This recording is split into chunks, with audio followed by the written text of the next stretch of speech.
Hello my friends, welcome to The Big Picture.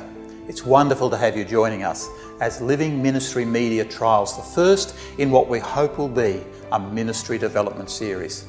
This trial will extend through the first quarter of 2020 and is aimed at helping you develop your Sabbath School Bible Study.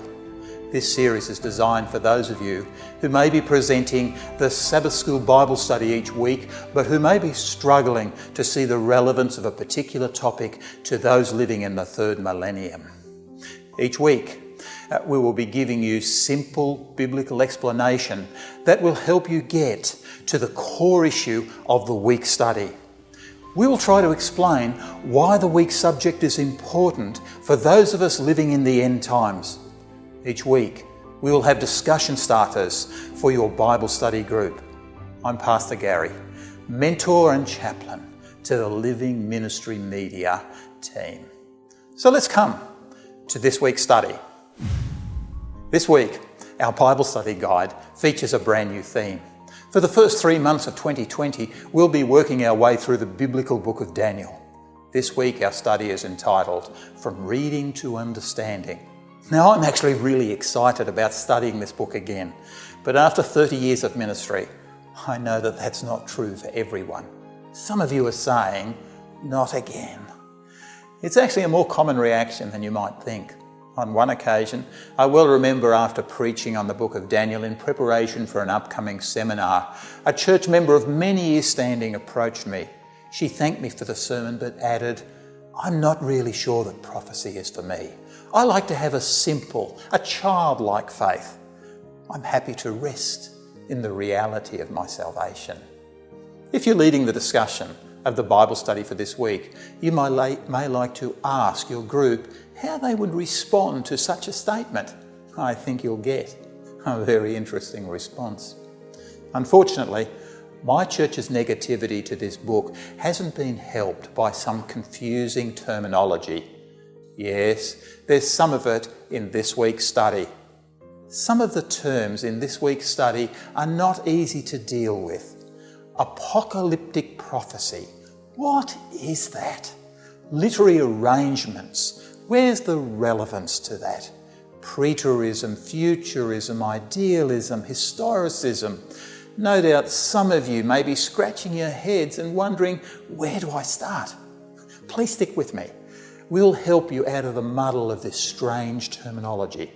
Let's just look at some of the really big, uncomplicated thoughts that arise this week. I suggest there are two of particular importance that you might like to share with your small group. Firstly, look at Daniel's contemporary relevance. I'm convinced this book is increasingly relevant for the times in which we live. This may also be your conviction. But why not ask your Bible study group? Perhaps you could say something like this.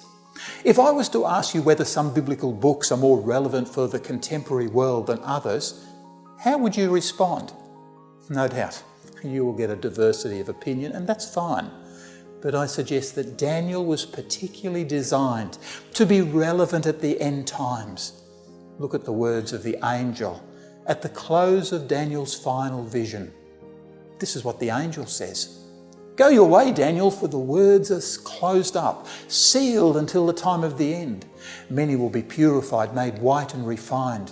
But the wicked will do wickedly. But none of the wicked will understand. But the wise, they will understand." What a statement!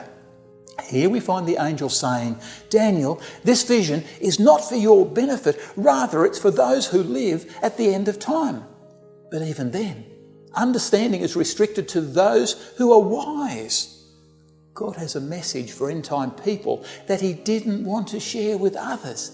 That's big, that's important, that's relevant. In discussing this week's study, we would recommend that you commence by looking at the issue of relevance.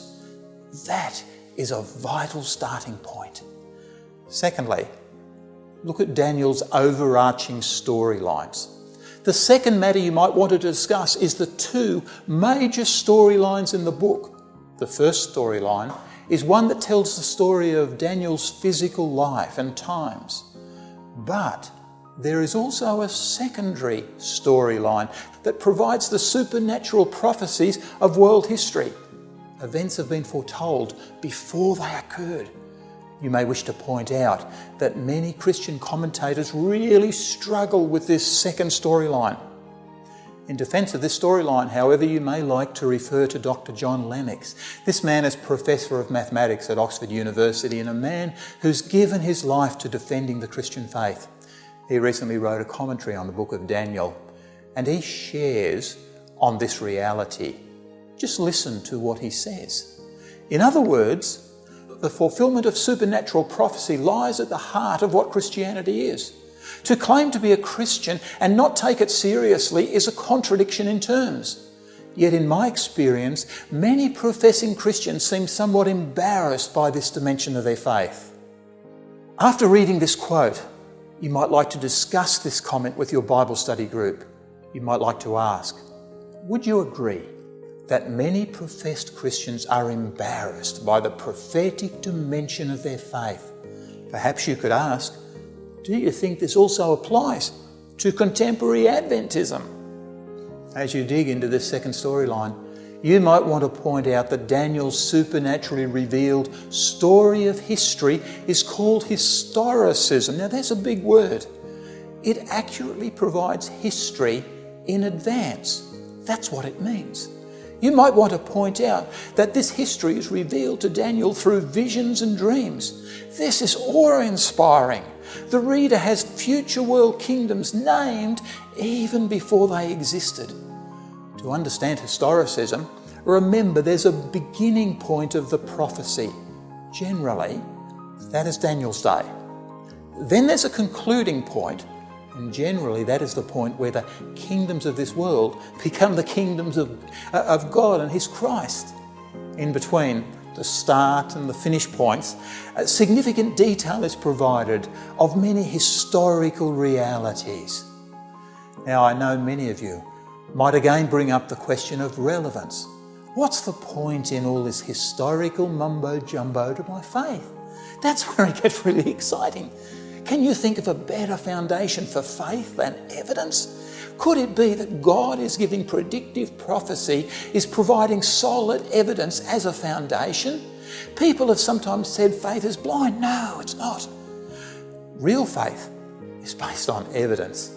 This is an exciting book. May the Lord richly bless you as you teach prophecy this quarter. This is Pastor Gary Hodgkin. Looking forward to seeing you next week.